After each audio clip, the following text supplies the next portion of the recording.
Hello बच्चों, let's read the question. A white amorphous powder A on heating yields a colorless non-combustible gas B and a solid C. The latter compound assume a yellow color on heating and changes to white on cooling. C. Dissolve in the dilute hydrochloric acid and the resulting solution gives a yellow precipitate, white precipitate with K4FeCN6 solution. A dissolve in dilute HCl with the evolution of A, which is identical in all respect with B. The gas B turns lime water milky, but the milkiness disappears with the continuous passage of gas. The solution of A, as obtained above, gives a right precipitate D on the addition of excess of ammonium hydroxide and passing H2S. Another portion of the solution gives initially a white precipitate E on the addition of NaOH solution, which dissolve on further addition of base. Identify the compound A, B, C, D and E. So here question में क्या कह रहा है हम इसे समझते हैं। सबसे पहले कह रहा है कि हमारे पास एक व्हाइट कलर का एमोर्फस पाउडर है ए, तो ये हो गया हमारे पास है ए, जिसको जब हम हीट करते हैं तो ये यील्ड करता है एक colourless non combustible gas B और एक सॉलिड सी। मतलब ए को हमने हीट किया तो हमें मिला बी और सी। बी जो है ये है कलरलेस एंड नॉन कंबस्टिबल और सी जो है वो एक सॉलिड है। I get it. The latter compound assume a yellow color on heating and changes to white on cooling. ये कह रहा है कि मतलब जो हमारा C फॉर्म हो रहा है, ये C को जब हम हीट कर रहे हैं तो ये येलो कलर का हो जा रहा है ऑन हीटिंग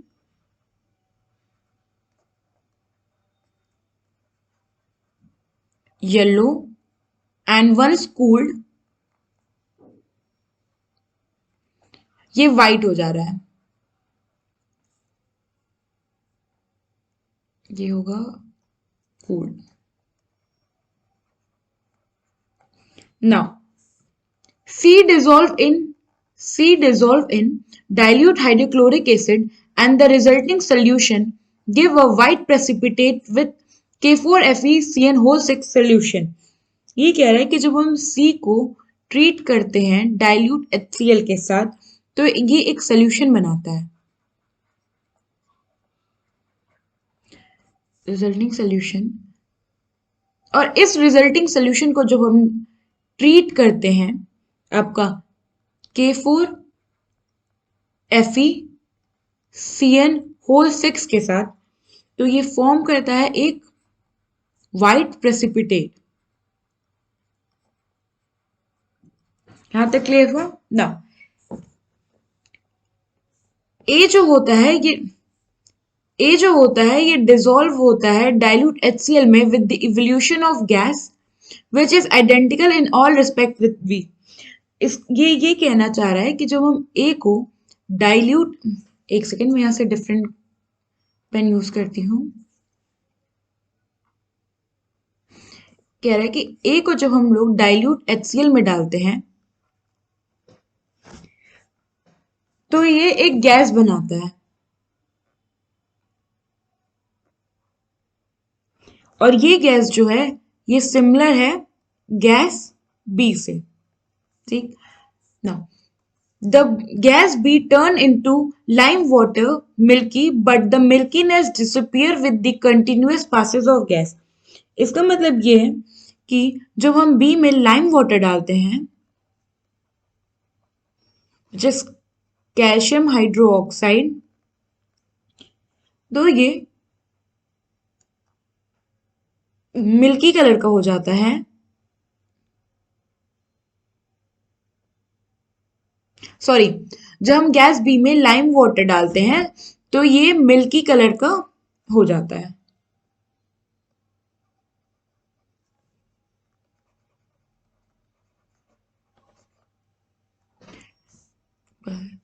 बट अगर इस जो मिल्की कलर का हमारे पास गैस हुआ है उसमें हम बी को कंटिन्यूअसली डालते रहे तो ये कलरलेस हो जाएगा।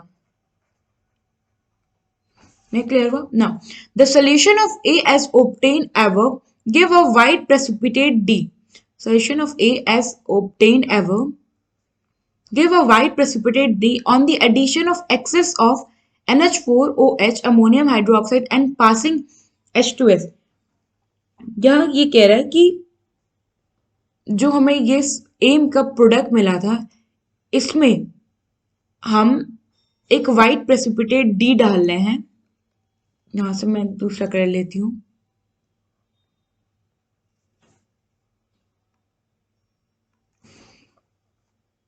इसमें जब हम एक वाइट पीपीटी प्रेसिपिटेट डी डालते हैं तो ये सॉरी जस्ट मिनट, यहाँ पे ये चीज नहीं है। यहाँ पे ये है कि जब हम इस ए का जो हमें प्रोडक्ट मिलता है इसमें हम जब डालते हैं एक्सेस अमाउंट में NH4OH along with H2S तो हमें एक कंपाउंड मिलता है D जो कि हमारा होता है white precipitate.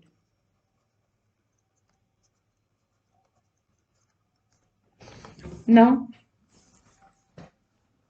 on precipitate addition of excess of another portion of the solution give initially a white precipitate E on the addition of NaOH solution। ये कह रहा है कि अगर ए का जो हमें ये प्रोडक्ट मिला था इस प्रोडक्ट में अगर हम NaOH सोल्यूशन डालते हैं तो हमें एक और वाइट प्रेसिपिटेट मिलता है E। और ये जो E होता है on addition of NaOH solution which dissolve on further addition of base. अब इस E में अगर हम और NaOH डालते हैं तो ये डिसॉल्व हो जाता है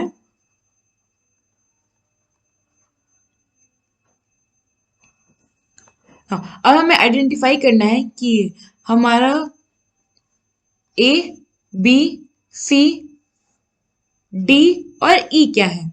तो हम बात करें यहाँ सबसे पहले हम B की बात करें तो B क्या, जो B गैस है उसमें लाइम वाटर जब हम डाल रहे हैं तो वो मिल्की कलर की हो जा रही है और जब थोड़ी देर पे उसको छोड़ देते हैं मतलब B गैस उस पर और जा रही है उस मिल्की कलर को डिसअपियर करके वो कलरलेस कर देती है। इसका मतलब है कि जो हमारा बी गैस होगा it must be carbon dioxide. और अगर बी कार्बन डाइऑक्साइड है और हम ऐसे देख सकते हैं कि हम ऐसा सपोज हमने X डाला HCl में तो वो बना कार्बन डाइऑक्साइड। तो ये कब होता है जब हम अब क्या कार्बोनेट एनायन में HCl डालते हैं तो हमें कार्बन डाइऑक्साइड मिलता है।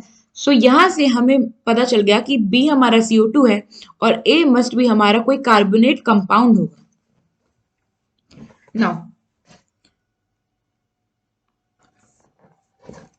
ए है कार्बन डाइऑक्साइड, बी मस्ट भी कोई कार्बोनेट कंपाउंड होगा। अब हमारा जो ए था सॉरी यहाँ पे बी जो गैस थी बी गैस थी हमारी कार्बन डाइऑक्साइड, ए मस्ट भी कोई कार्बोनेट होगा और हमें था कि हम जब इसमें ये डाल रहे हैं आपका NH4OH एंड H2S तो ये एक वाइट कलर का प्रेसिपिटेट बना रहा है। तो ऐसा कब होता है जब हमारा जो कार्बोनेट हो वो जिंक कार्बोनेट हो। अब हम प्रोसीड करते हैं कि कैसे। हमने लिया जिंक कार्बोनेट को हमने हीट किया तो हमें मिला carbon dioxide along with zinc oxide. Zinc oxide हमारा सॉलिड हो गया और जो कार्बन डाइऑक्साइड था ये कलरलेस गैस होती है। ये क्लियर हुआ। अब देखिए जिंक ऑक्साइड में जब हम लोग HCl डालते हैं तो ये फॉर्म करता है ZnCl2 जिंक क्लोराइड जो कि सॉल्यूबल होगा। और इस जिंक क्लोराइड को जब हम लोग ट्रीट करते हैं K4FeCN होल 6 के साथ, तो ये फॉर्म करता है KCl along with Zn2FeCN whole 6, जो कि व्हाइट कलर का प्रेसिपिटेट होता है। ना अब हम आते हैं अपने स्टेप। यहां से हमें ये मिल गया कि जो हमारा व्हाइट प्रेसिपिटेट है ये था Zn2FeCN होल 6। ए पता चल गया हमें बी पता चल गया, हमें सी पता चल गया। अब हम देखते हैं कि हमारा जो जिंक डी और ई क्या है। जिंक कार्बोनेट था। जिंक कार्बोनेट में जब हम HCl डालते हैं तो ये बनता है zinc chloride ZnCl2। Let me change the pen colour. Zinc chloride हो गया। अब जिंक क्लोराइड में जब हम लोग डालेंगे NaOH in presence of, sorry क्या था यहाँ, NH4OH। यस, जब हम इसमें डालेंगे आपका NH4OH in presence of H2S, तो ये फॉर्म करता है zinc sulphide which is white colour का PPT precipitate, white PPT, white colour का प्रेसिपिटेट along with HCl। और जब हम इस जिंक क्लोराइड को बेस से ट्रीट करते हैं NaOH के साथ, तो ये फॉर्म करता है zinc hydroxide ZnOH whole twice, जो कि ये भी एक व्हाइट कलर का प्रेसिपिटेट होता है। और हम अगर इसमें एक्सेस में NaOH मतलब इसमें NaOH और ऐड कर दे तो ये फॉर्म करता है Na2ZnO2, ये कंपाउंड जो कि डिसॉल्व हो जाता है।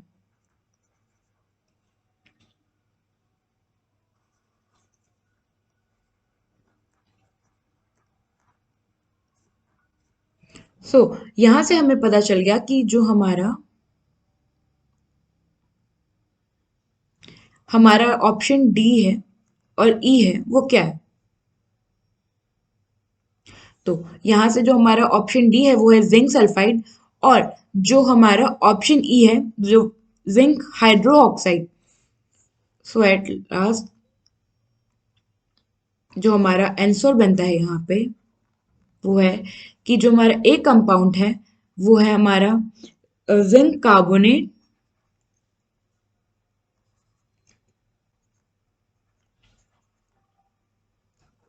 जो हमारा बी है वो है कार्बन डाइऑक्साइड, जो हमारा सी है वो है जिंक ऑक्साइड, जो हमारा डी है वो है जिंक सल्फाइड, और जो हमारा ऑप्शन ई का था, ई कंपाउंड, वो है हमारा जिंक हाइड्रोक्साइड। आई होप आपको ये क्वेश्चन समझ आया होगा। Thank you.